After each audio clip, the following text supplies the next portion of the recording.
Jesús, mi Señor, dando esfuerzo alcanzado. Después de haber leído el capítulo de Jueces completo, sin duda que hay mucho que reflexionar acerca de este capítulo. Sin embargo, el propósito de estas pequeñas reflexiones es elegir un versículo, un par de versículos en el Antiguo Testamento, hacer una comparación o llevar la enseñanza hacia lo que nos enseña nuestro Señor Jesucristo en el Nuevo Testamento y de ahí aterrizar una pequeña aplicación en nuestra vida.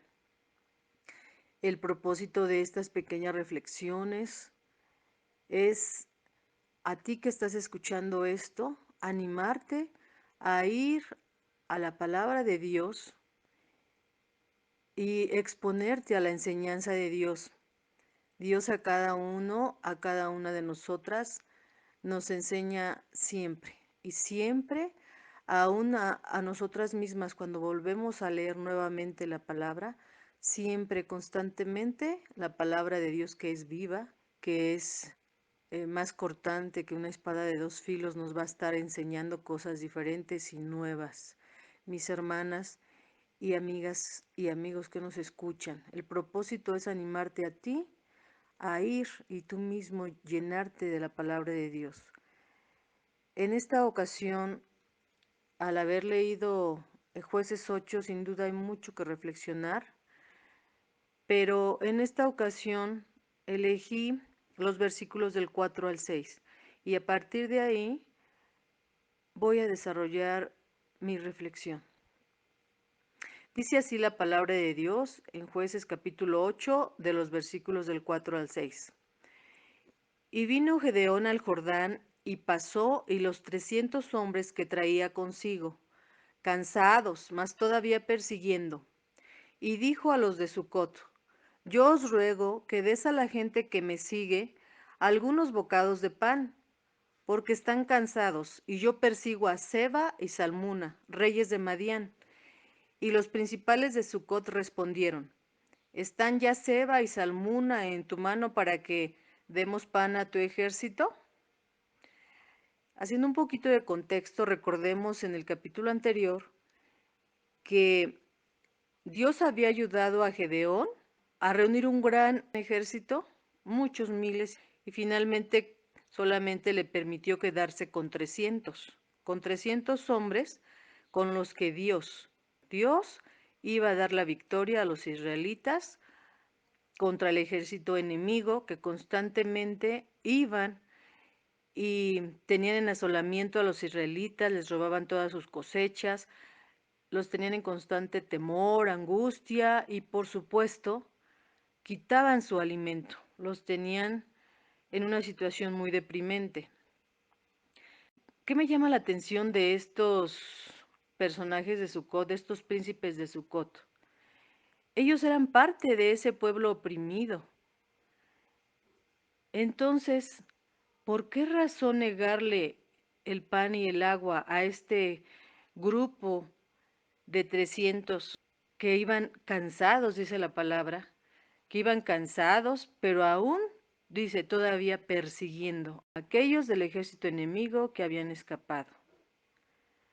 Bueno, a veces así podemos ser los seres humanos.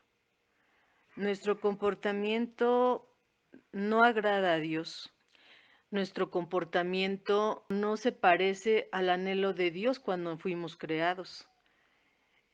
Recordemos que nuestro Señor y Dios Todopoderoso, Creador del cielo y de la tierra y de todo cuanto existe, en Génesis 1:26, Él creó a Adán y a Eva y los hizo a su imagen y semejanza, dice la palabra.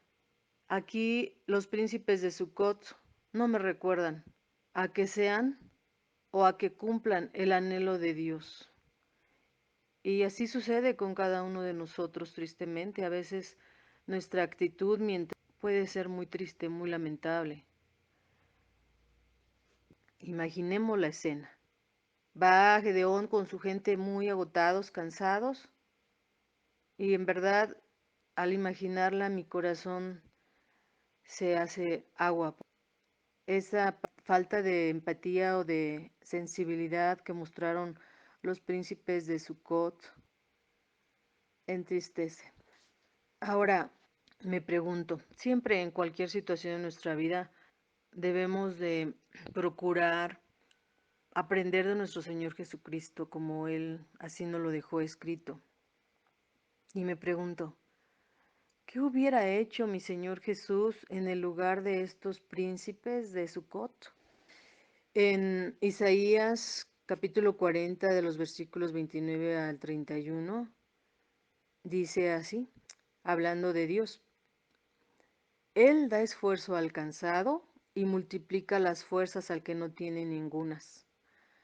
Los muchachos se fatigan y se cansan, los jóvenes flaquean y caen, pero los que esperan a Jehová tendrán nuevas fuerzas. Levantarán alas como las águilas y correrán y no se cansarán, caminarán y no se fatigarán. La causa de la caída de Adán y Eva fue el pecado, y la causa, la raíz del comportamiento de los príncipes de Sucot, tan humanos como tú y como yo, también es el pecado. Ciertamente no se comportaron como es la voluntad de Dios. Ahora, en contraposición a esta actitud de falta de agradecimiento por lo que estaban haciendo por ellos recordemos que Gedeón y su gente estaban peleando por el pueblo de Israel, estaban peleando por ellos.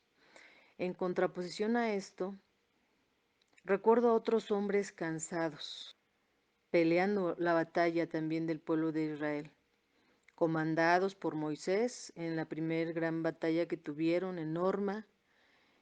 Está Moisés alzando sus brazos arriba con su callado, con su vara, y cuando él mantenía los brazos arriba, el pueblo de Israel prevalecía en la batalla.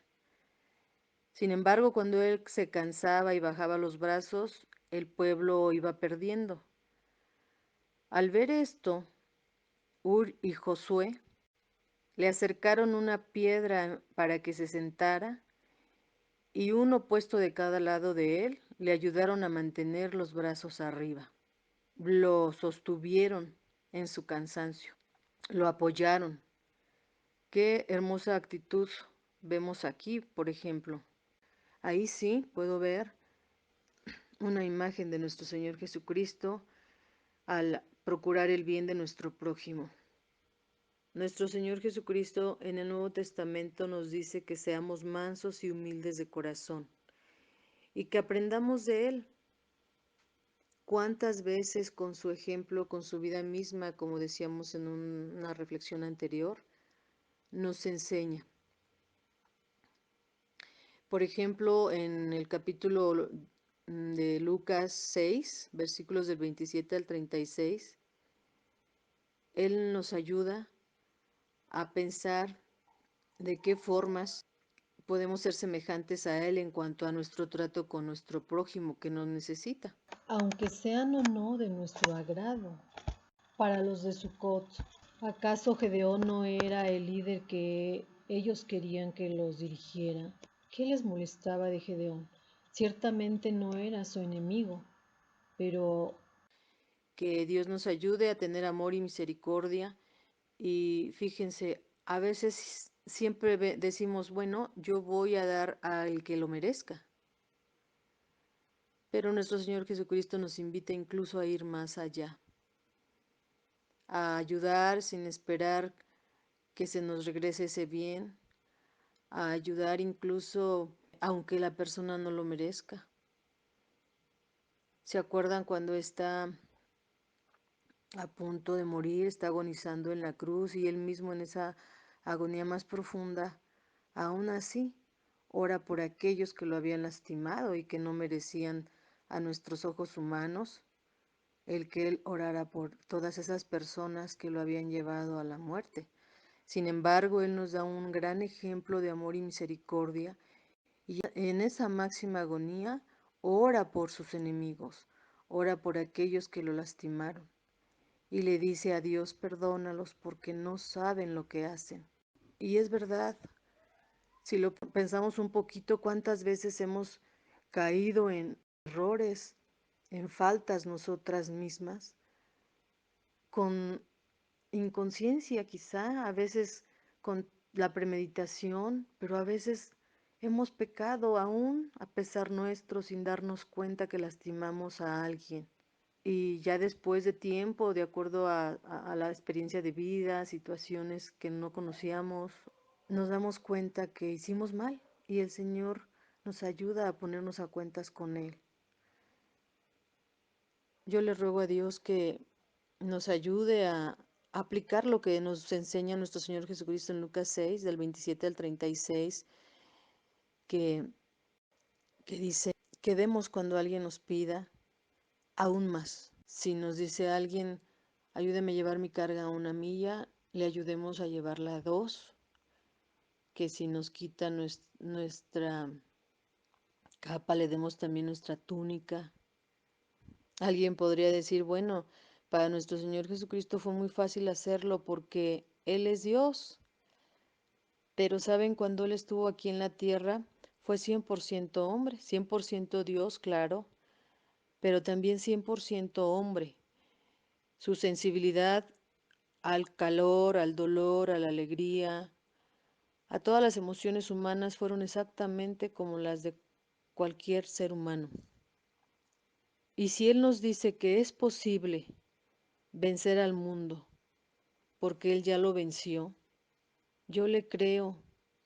Es posible, es posible vencer toda esa inclinación natural al pecado, no con nuestras propias fuerzas, por supuesto que no, pero si lo tenemos a Él en nuestro corazón y si vamos cada día a nutrirnos de su palabra, de la Biblia, seguramente nuestras emociones, nuestros pensamientos van a estar en sintonía con los de nuestro Señor Jesucristo y Él, del Espíritu Santo, vamos a recibir la fuerza para poder vencer el pecado del mundo, para poder vencer esas emociones que, que si no estamos bien agarradas de su palabra, nos van a arrastrar. Si estamos agarradas de su palabra, nos van a dar la victoria en su nombre. Y si Él dice que es posible, yo le creo. Debo hacer morir el pecado en mí y debo hacer vivir a Cristo en mí. Dice Gálatas 2:20, y ya no vivo yo, mas vive Cristo en mí. Cuánta profundidad en esta corta declaración. Que Dios nos ayude, a ti que me escuchas, hermana, amiga, que Dios nos ayude a buscar siempre, cada vez, ser más parecidos a nuestro Señor Jesucristo. Así sea.